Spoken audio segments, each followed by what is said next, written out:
గురుగారు, ప్రాణం పోతున్నటువంటి సందర్భంలో అజామిలుడు కేవలం నారాయణ అన్నంత మాత్రాన్నే ఘోర పాపాల నుంచి విముక్తిని పొందాడు. నారాయణ మంత్రం అనేది అంత విశిష్టత కలిగి ఉంటుందా?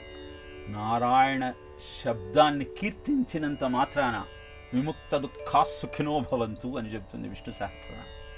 కానీ ఆ నారాయణ అన్న శబ్దాన్ని గుర్తు తెచ్చుకోవాలి అవసాన కాలంలో. అంటే బతికి ఉన్నంత కాలము నీ నామము మరువను కాని మరణకాలమందు నే మరతునేమో. ఆ వేళ యమదూతల అగ్రహంబున వచ్చి ప్రాణముల్ వెకలించి పట్టునప్పుడు కఫపాత పిత్తముల్ గమ్మగా భ్రమరి చేత కఫబుద్ధమంది కష్టపడుతూ నారాయణ అంతు తలతును లేక తలవలేను నాటికిప్పుడు చేతు నీ నామస్మరణ అంటాడు ఒక భక్తుడు. అంటే నీకు తెలుసు ఎం ఎం యాతి స్మరణభావం త్యజంత్యంతే కలేవరం తం తమేవైతి కౌంతేయ సదా సద్భావ భావిత. అంటే నువ్వు ప్రాణాన్ని వదిలేటప్పుడు ఏ ఆలోచన నీ హృదయంలో ఉంటుందో అదే జన్మ నీకు వస్తుంది. నువ్వు వచ్చే జన్మ ఏ జన్మ వస్తుందో ఇప్పుడే చెప్పచ్చండి.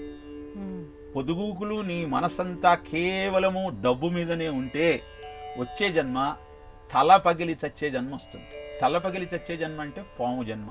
పాముకు తలలో విషం ఉంటుంది, అందుకని తల మీద రాయి కొట్టి చంపేస్తాం. కాబట్టి మీకు అవసాన దశలో కూడా ఆ స్వామి నామం గుర్తుకు రావాలి అంటే సాధన ఉండాలి. అజామిలుడికి కేవలం ఆఖరి సమయంలో ఆయన గుర్తుకు రాల. అంతకుముందు ఆయన నిష్ఠాగరిష్ఠుడు, సదాచార సంపన్నుడు, నిత్యాగ్నిహోత్రి, నిరతాన్నదాత. ఆ సంస్కారము అనవసరమైన దృశ్యాన్ని చూసిన కారణాన ఆయన ఒక శూద్రకన్యను వివాహమాడి ఆమెతో చేయకూడని నిషిద్ధ కర్మలనన్నీ ఆచరించి, నిజానికి నారాయణ అన్నది కూడా ఆయన శ్రీమన్నారాయణుని తెలుసుకుని కాదు, ఆయన కొడుకంటే ఆయనకు చాలా విపరీతమైన ఇష్టం. అందుకని ఎప్పుడైతే యమభటులు కళ్ళ ముందు కనబడ్డారో భయపడి కొడుకును పిలిచాట. ప్రాణాన్ని పట్టుకుని యమభటులు వెళ్ళిపోతుంటే నారాయణ దూతలు వచ్చారు. పొయ్యేటప్పుడు నారాయణ అన్నాడు కదా, మేము తీసుకెళ్ళిపోవాలి. నారాయణ యొక్క నామం అంత గొప్పది. గుర్తుకు రావడానికి కారణం కుమారుడికి నారాయణ అన్న పేరు పెట్టుకున్నా కుమారుణ్ణి నారాయణ అన్న పేరైనా పిలవాలన్న ఆలోచన ఎలా కలిగింది అంటే అంతకు ముందు ఆయన చేసినటువంటి అనుష్ఠానం కారణంగా ఆ సమయంలో ఆయనకు స్ఫురించింది. కనుక 1000 ఆవులు 1000 దూడలు ఉన్నా ప్రతి ఆవు తన దూడను గుర్తించగలుగుతుంది. అలానే నువ్వు ఎన్ని జన్మలెత్తినా నీ కర్మ ఫలం నిన్ను వెంటాడుతూనే ఉంటుంది, నీ వెంట వస్తూనే ఉంటుంది. అలాంటి దుష్కర్మ ఫలితాన్ని నుంచి నిన్ను రక్షించుకోవాలి అంటే నారాయణ నామానికి మించినటువంటి ఇంకొక ఉపాయమే లేదు.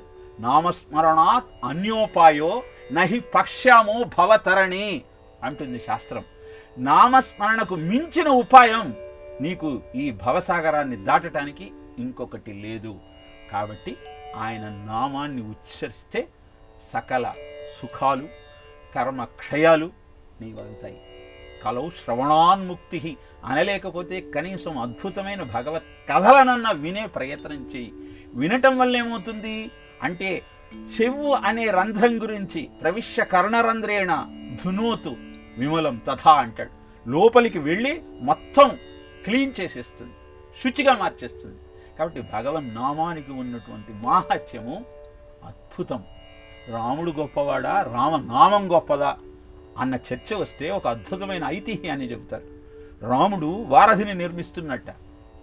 ఒక్కొక్క వానరము ఒక్కొక్క రాయి తీసుకొచ్చి శ్రీరామ అని రాసి నీళ్లలో వేస్తే తేలుతోందిట. ఇది చూశాడు రాముడు.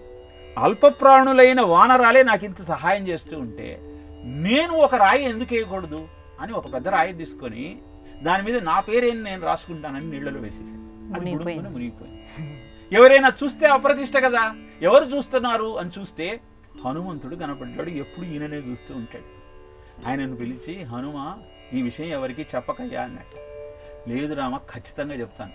రాముడి కంటే రామనామమే గొప్పదన్న విషయాన్ని ప్రపంచమంతా చాటి చెప్తాను.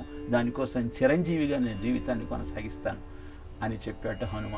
ఈ కథ రామాయణంలో లేదు, కానీ రామనామ మహత్యాన్ని, భగవన్నామం గొప్పదనాన్ని, నారాయణ శబ్దం యొక్క ఆంతర్యాన్ని తెలియజేసే అద్భుతమైన ఐతిహ్యం. రామా అందాం, కాముడి నుంచి బయటపడదాం. ఎవరైతే అద్భుతమైన ఈ సాధన చేస్తారో వారికి అన్ని సుఖాలు సౌఖ్యాలు అలవడతాయి.